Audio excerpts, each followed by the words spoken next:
everybody, and welcome one more time to this space dedicated to personal growth and touristic places from all over the world. I am Nadia Flores, and today we're going to be talking about how knowing yourself is the key to a happy and fulfilling life. Also, we're going to be visiting the municipality of El Oro, and it's going to be amazing, so come join me.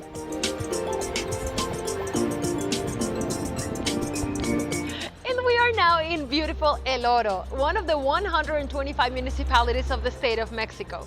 Today we're going to show you around. There are 4 beautiful places that you cannot miss when you come, as they are filled with culture, history, and nature. But before that, let's go to a coaching message. And welcome to the first segment of personal growth in this program. So today we're going to talk about how knowing yourself can be the key to living a full, plentiful, and beautiful life where you feel happy and free and fulfilled and all of those beautiful feelings. So, just to create a little bit of a background, when we are little, we are already born with information in our DNA of who we are. We already know what we like and what we don't like. But what happens is, as we grow older, our parents, our teachers, our little friends, our society in general start molding us. They start telling us how to behave, how to be, how not to be, what to feel, what not to feel, etc. So it comes to the point that fast forward 20, 30, 40 years later, we sometimes wake up and we're working a job that we don't particularly like. Maybe it's okay, but it's not our dream job. We're probably married to someone that, okay, he or she will do whatever, but it's not the person that we dreamt of when we were younger. And sometimes maybe we might be at resentment with life. We might be feeling like we needed to do something else or make a different decision instead of living the life that we're currently living. So it is very important to go back to that self-knowledge and that place where you actually know yourself so well that you can make the best decisions for yourself and for your life in every area of it. So stay with me, because on the second block I will tell you, of course, 3 tips on how to get to know yourself better so you can live a happier, more fulfilling, more freeing life. In the meantime, let us continue enjoying this beautiful place, El Oro. Join me! And here we are in downtown El Oro. Today I'm going to take you to 4 places that you cannot miss whenever you come and visit. One of them is the Juarez Theater. Of course, we cannot miss the Municipal Palace. And we're going to take you also around downtown El Oro because it's beautiful. We're going to finally end it up at the Brockman Water Dam. So come join me. Let's start with the Juarez Theater. Due to an unusual number of inhabitants, the construction of recreational units was considered to prevent the population from falling into vice. Thus, the construction of the Juarez Theater began in 1906.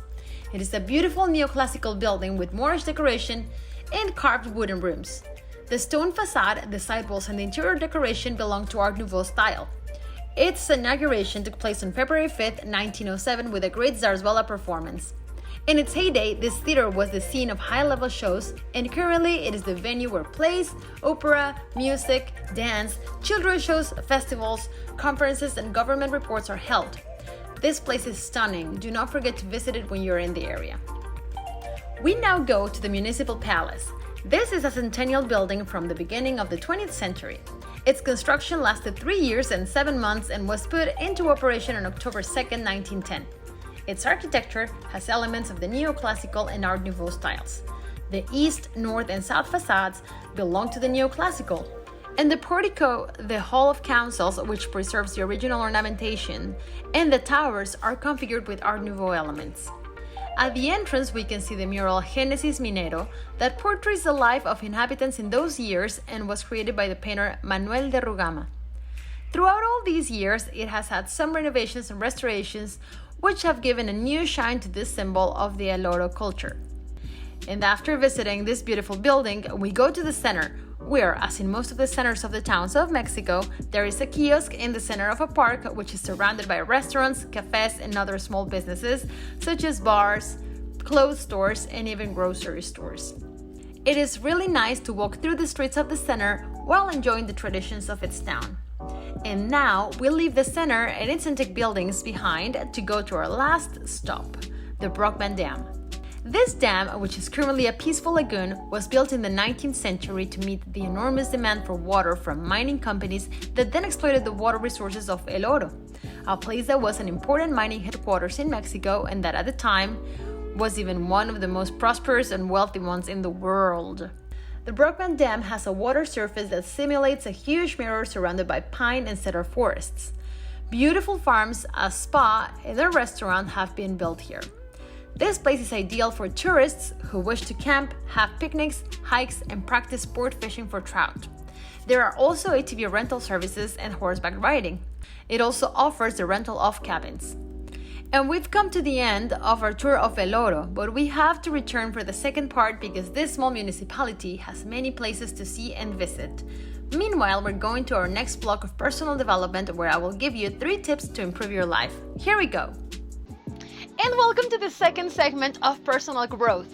Today I have 3 tips that are actually questions about yourself that you get to answer to that person in the mirror. Questions for you to get to know yourself better. And here we go. Question number 1. What are you really good at? When you question yourself about that, then you realize that there are many talents that you might have not exploded just yet until now. Because sometimes, like I said in the first segment, we forget who we are, we forget about our talents, and we end up doing something that we're not even good at, but we force ourselves to do it.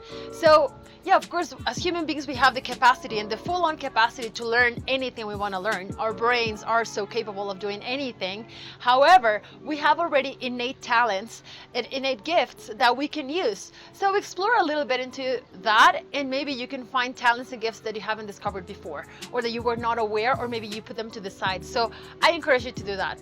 Tip number 2. What do you really like doing? Or what do you really like in general? Sometimes we think that we like something because maybe our partners or our friends or our children like it, and we even pretend that we like it just because we want to fit in with them, or we want to be kind of like solidary with them and whatnot. But in reality, we don't like it. We don't want to do it. And our bodies are telling us, but sometimes it's so easy to get distracted by everything that is going on outside that we don't even pay attention to those. So really pay attention to what is it that you really like. And if you cannot answer to any of those 2 questions that I just told you, I suggest you not to judge yourself. Always be loving and caring for yourself, but definitely get close to a friend or to a family member or someone that you believe knows you really well, so that you can ask them what they feel of you in regards to these 2 questions, and they can help you answer them. Other than that, question number 3, and this one is one that you get to do by yourself and for yourself, and this one is paramount, because it is about what do you really want? What do you really want? Please take your time in answering this question, because it can be what you want for every specific area of your life, and it is so easy to forget what we want. We may not know or we may know what we don't want, but we don't really know what we actually do want. It's very easy to say, I don't really like this lifestyle, I don't really like this job, I don't really like whatever it is, but we don't really have the clarity of what we truly like. So I invite you to just do a little bit of introspection, ask yourself this question, and if you want, journal it, so you can write it and see it out in paper, and it will give you a different perspective as well, and it will help you get to know yourself. So that's it, guys, the 3 questions to get to know yourself better. And these are 3 questions that I usually ask my clients, usually in our first session, because it is so important to get to know yourself. Once you know what you want, you know what you don't want, and then you can create just a path to go to where you want to be, to do whatever it is that you have to do in order to get where you want to get. And of course, I share these questions with you because this is what has helped me and my clients to live a more free and fulfilling life. But of course, this is just my perspective and what has worked for me. Today, I want to invite you to leave me in the comments what you feel about this subject. And if you have a different point of view, please let me know. I love hearing different perspectives because that helps me grow as well. So other than that, remember that if you or anybody that you know is looking to get rid of those limiting beliefs to start living a more plentiful life, please feel free to contact me using the social media below. Other than that, thank you so much for watching. And we're here at the end of this program. I just want to say thank you so much for watching all the way through, and I would like to invite you to subscribe if you haven't done so. Also, activate the notifications button so that you can know when we have a new video for you. Like every Wednesday, I'm Nadia Flores. This was Grow and Travel. See you in the next one.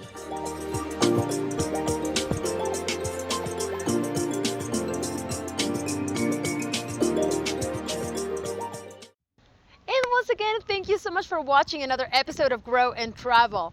I am here to remind you that life is to be enjoyed and for you to have a great time while at it. So if you have any situations that you're going through by yourself and you need some support in, I want to invite you to contact me, because that way I can help you. If we are the right match to work with one another, I would love to be the one supporting you through this journey of yours.